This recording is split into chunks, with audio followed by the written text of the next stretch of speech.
My name is Loukia Richards. I'm a visual artist and I have ancestry from Leonidio. This is the house of my great-great-grandfather, who was the first mayor of this little town.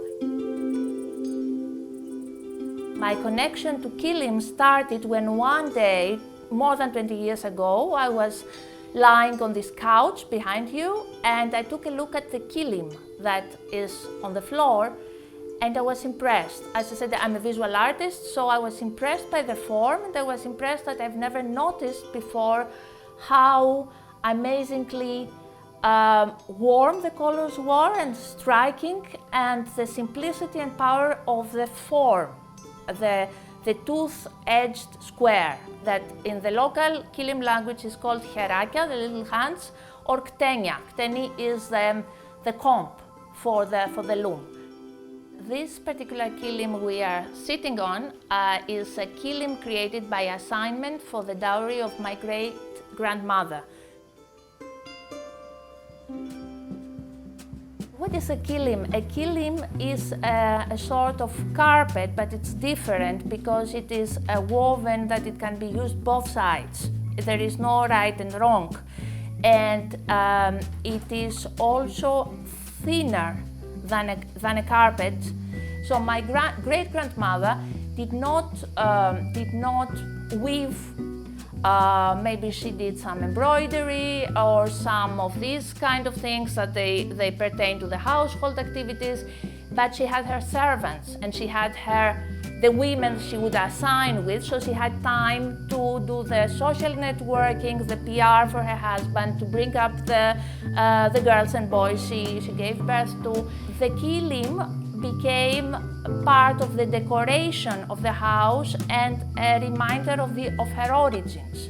But it was not the proof of her own manual work, it was rather the proof of her wealth, because it was expensive to create something like that, and I suppose it took a lot of months to create it. But at the time, there were people in Leonidio already who were professionally active. They were not weaving kilims for the household, they were doing that for money. So there were women, and if we think about today, it's kind of sad, who had their own industry. They were managers of their own kilim factories or kilim workshops, and this, let's say, it was a different way of looking at crafts. It was not just to cover their own needs, but also to provide for the local taste and for the people who had the money and could afford it. Weaving in Leonidio was a woman's business, and we have examples of very successful weavers. We know them by name, etc., and by the awards they won when they went to international competitions or in Athens, in fairs. They were very active, they were really business-oriented. So it is a good example of how this tradition could be reused. Not discovered. It's not a new use we have to discover. It was practice anyway. They used to weave high-quality kilims and sell them. In 2004, I had a solo show inspired by the form of herakia. It's the major local motif. And then I started researching, and my research brought me to the United States. I got a scholarship from Fulbright and I went to the Textile Museum in Washington, D.C., where I discovered that the herakia was not originally Greek, came from Asia Minor, in the luggage of a woman named Polixeni Dounia, who was married to Leonidio. She came from Maidini, around 1860, and she brought her kilims from Turkey. At the time it was Ottoman Empire, and their kilims were so popular in Leonidio that they started reproducing them, but in a different way. So they took away the central motifs of the Turkish kilims and they rearranged and they created their own kilims, their own designs. So for me the challenge was, as an artist, as a contemporary artist, what do kilims tell us today? What is the statement that they keep repeating through color, through combination of colors, through this very abstract and very strong form of talking about holding hands. So this is how I started making my own interpretations. And many of these interpretations were actually, because they were based on observation, when I talked to people in Leonidio, they were not so far away from how this language has been understood in the local community.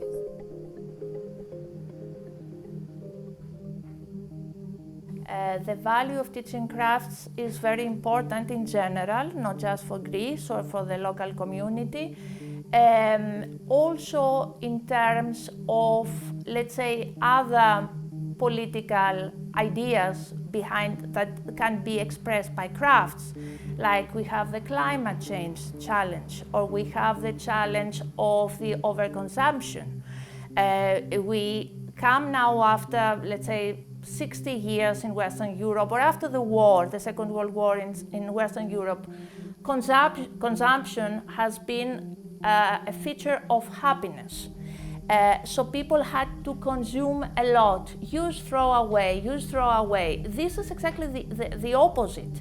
These are kilims and objects that they last not just for life, for many generations. This is my great-grandmother, grandmother, mother, 4 generations, and it will survive me, I think. It can be 200 years old, 300 years, 400.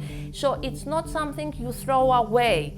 It's something, even if there are no memories or family memories, it's something that it is produced with a lot of pain and a lot of dedication and a lot of skills, and then you keep it for a very, very long. You don't need to buy something else. It's a very different concept from the concept that I have to buy the seasonal fashion, the new dress, the new this and that.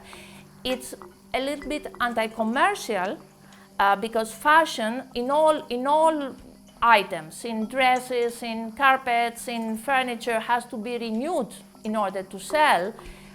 So it's a philosophical, not just an economic question. It's not a business, but you can make a business out of it. I believe that, and it's maybe a little bit too early to convince the community that it's worth investing in not just learning the weaving skills, but thinking, educating weavers.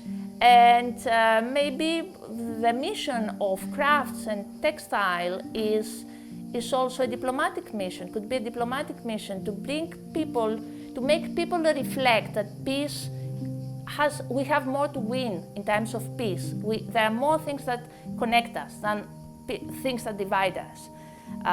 So this is also the way I see crafts lately, that one can build bridges between various cultures exactly because of this common taste. People love to have a nice home with a nice kilim or a nice carpet, or have nice things to enjoy, to use.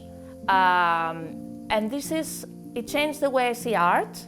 And personally, I'm more, and Christoph, more involved in crafts than visual art, because exactly the use of objects and the connection to the memories you invest on these objects and your personal taste and your personal collection it's very different from the pretentiousness of art, of contemporary art, that we observe nowadays, and there is more freedom for visual artists right now in the crafts. It's still open to everything.